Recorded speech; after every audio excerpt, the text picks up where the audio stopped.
Brandon is in Wichita. Hey, Brandon, welcome to the EntreLeadership Podcast.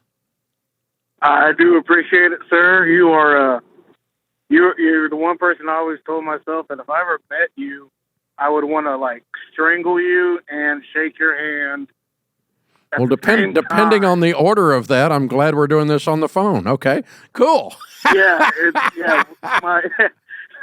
my wife and I, we went through the whole baby step deal, and we were able to get out of a lot of debt and do a whole lot of smart things, and it's been an absolutely amazing journey. And we're kind of doing it again, actually. So cool. Well, I'm glad I'm avoiding strangulation. Then what's up today? Yes, there will be no strangulation.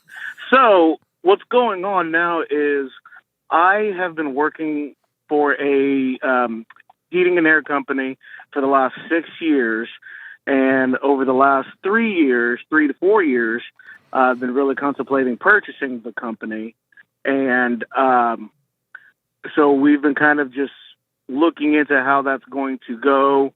And, I've bought a lot of things in my life, but I've never bought a business, and I'm excited, nervous, and just looking for any kind of advice on how to do it.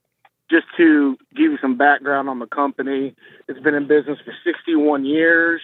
Currently, there's 7 employees, 2 of those being the owners. Last year, we did just over $1 million in sales. And a lot of those sales came from myself as a serviceman and salesman. So I think we're going to do better once should I be able to take over the company. But I'm just looking for any kind of advice and do's or do nots, and yeses and no's. Okay. A couple of things come to mind. I'll throw them out and we'll see where we go from there. But the first thing is you are a great salesman, obviously, and a great service tech, but you may or may not have the skills to actually run a business. How much hiring have you done or firing have you done? I've done some. When I was 18, 19, my mother she had her own daycare center. But you've not done it at this place. You've not done that at this place. You've not been in operations or in management at a heating and air company, and you're getting ready to be. Correct. See, the skills to run a business are different than sales skills. Sales skills come in handy, but they're different than sales skills. You got to be able to pay the bills. You got to be able to work with the suppliers. You got to be able to work with the customers when something goes wrong or sideways. We've got to work with the landlord if you're renting the building. So you got a whole bunch of different things you're going to be doing that you've never done before. So recognize that when you step into the role of owner, you are now wearing the hat of the CEO, the Chief Everything Officer. You're in charge of everything. And so you got to get people around you that can help you with the skills on things you've never done before, like, for instance, hiring and firing, even just holding a service tech accountable for bad behavior, or giving them good compliments for good behavior, or developing their compensation plan. How are they going to get paid, and are you going to change any of that? And all of those kinds of things come into running the business. So what you want to do is get in search of, and I'll send you a copy of the book. Have you read EntreLeadership yet? I have not. Okay, I'll send you a copy of it.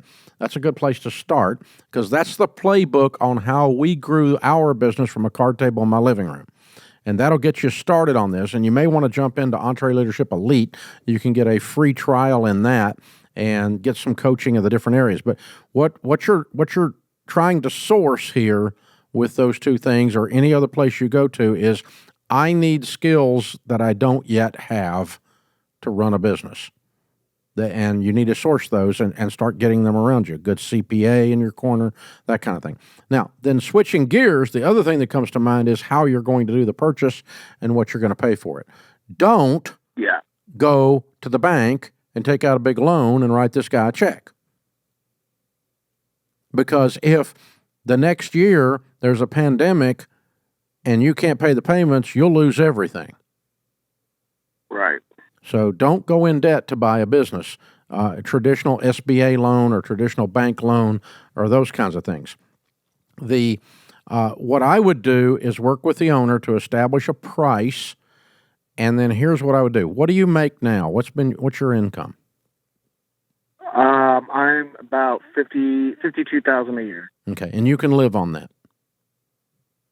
Yes. Okay, and what is the net profit of this business? Do you have any idea?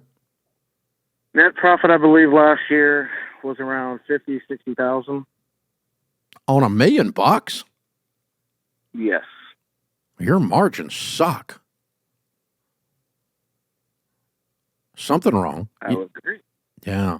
I don't know if I want this or not, but okay. The the way you value a business is about 4 times net profit, maybe 5 times net profit. So if they want more than a couple $100,000 for this, it's not a good deal. Okay. Do you know what they want for it? They want 400,000. Okay. There's no basis for that on a $50,000 income. That's 8 times the net profit.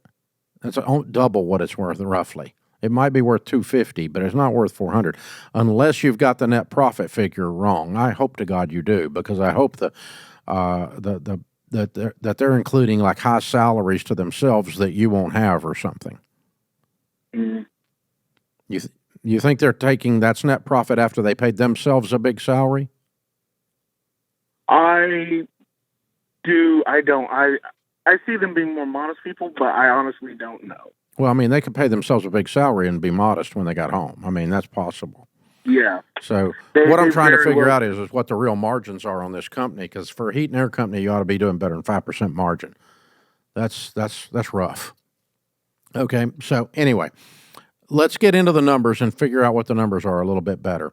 I'm going to pretend for a second, because I'm on a hunch, okay? I might be wrong, but I'm going to pretend that when you dig into this, that you actually discover that if you didn't have to pay them salaries, that you would have a net profit of around 100. Okay, let's use that as an example, which, by the way, would make the business worth about 400. Okay? That would actually, yeah, okay. Let's use that as our example for a minute. You dig into it and figure out if I'm right later. Okay? Here's your model, though, if that's the case. What I would tell them is that I will pay you 100% of the profits each month after I pay myself my $60,000 salary. But I will take no profit out of the business until we get to 400. Translation, if the thing makes 100 a year and you owe them 400, you would be out in 4 years, debt-free. Follow me? Okay. And you don't need the money, so we're going to take the profits out. I mean, we're going to dump the profits back to them, 100% of the profit or 80% of the profit, 90% of the profit. If you want to keep some in retained earnings and savings, that's fine. But keep the lion's share of the profits go to them until they reach the 400,000 mark. Now, if your profits go way up, you're going to pay them out in 3 years. Yeah. Okay? But if your profits go down because there's a pandemic and it goes down to 25,000, you're not out of business because you promised them a percentage of profits, 80%, 90%, 100%, whatever it was, a percentage of profits until we get to 400. So if there is no profit, there is no payout until there's a profit.